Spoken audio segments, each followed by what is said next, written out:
Most of the employment situations in the worldwide will be grabbed by young graduates from two countries, and they have indicated China and India. But at least we need to churn out the young graduates with quality. And when we talk of quality, the broad framework of quality has 4 dimensions: content, people, the processes, and the technology. And when we talk about the content, it includes, of course, the curriculum, the reference materials, the course materials, and other teacher-learner support materials. And as today's students belong to the 21st century era, we need to identify the 21st century skills and weave them into our curriculum. We need also to integrate the core skills of mathematics, science, arts, and language with the 21st century skills of life and career skills, innovations and the creativity skills, and the technology skills. There are other important materials also, like the information and the communication technologies, the laboratory manuals, the audiovisual equipments, the library, and the reference materials that will all be required. The very limited availability of these materials in our, both at the national board scenario or the state board scenario, limits teachers' ability to upgrade their subject matter knowledge, and also the students' ability to access essential learning materials. Now, if you look into most of the schools, even in many of the private schools, are still playing at the level 1, that is education 1.0 level, which focuses on the traditional system of education, along with which means the limited performance management. We have to immediately switch to the level 2, which focuses on the curriculum excellence, great teachers, outstanding leaderships, and the accountability to outcomes. And this can be achieved by, of course, setting standards, professionalized processes, and the upgrade capabilities. Now, from this level 2, we need to go to the level 3. Many of the schools in the developed countries have already reached to the level 3, where 21st century learning is provided through systemic reforms. When we talk about the education 3.0 level, it presents a global destinations with different local paths.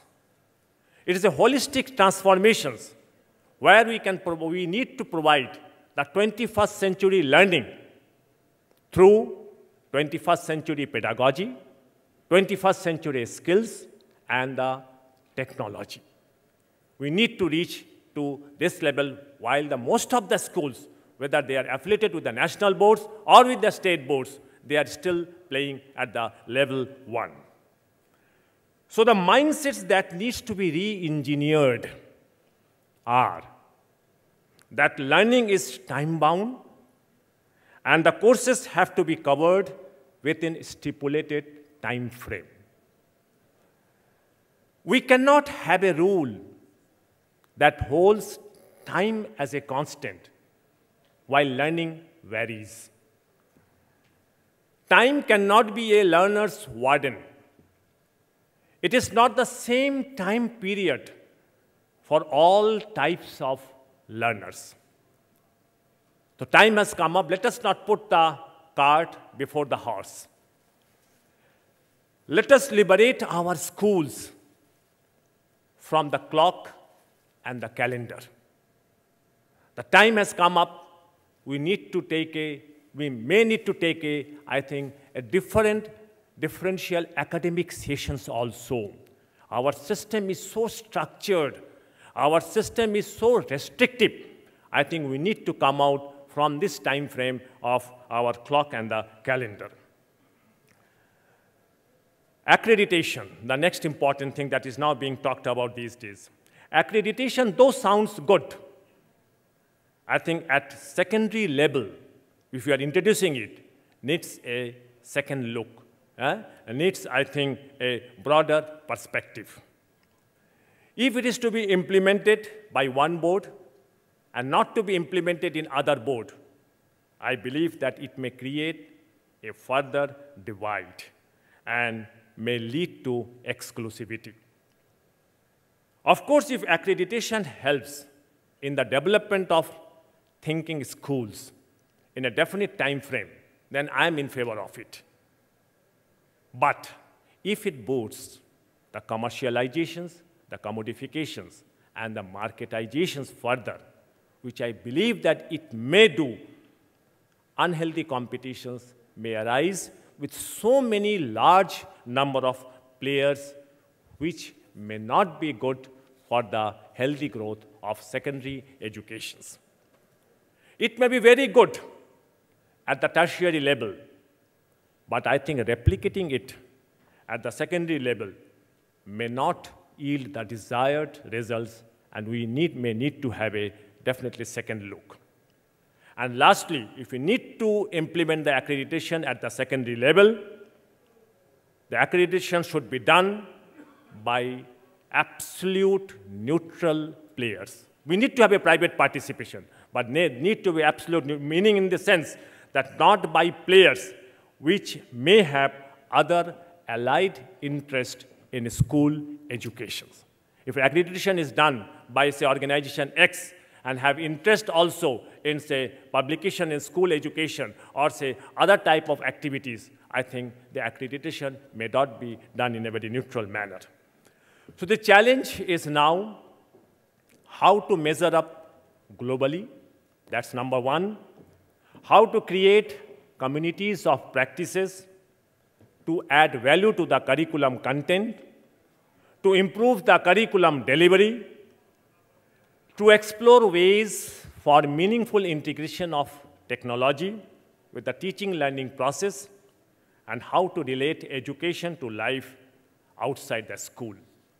Now, before ending, I would like to have a beautiful quotation from Professor John Abbott, I think great academicians from USA. I would like to quote that: "No curricular overhaul, no instructional innovations, no change in school organization, no toughening of standards, no rethinking of teacher training or compensation will succeed if students do not come to school interested in and committed to learning. We need to look not at what goes on inside the classroom, but at students' lives outside the school's walls." It is very important that if we can go out of this, I think we need to focus ending the era of routines. We need to focus on the processes, and if we can make beyond the frontiers of explicit curriculum, I see a great future for the Indian school system. The only thing that if all the state boards, 34 state boards and the 3 national boards can come together and can develop a uniform curricula across amongst themselves, and I think so this deficiency or our students may not get success at the global level may not arise at all. Thank you.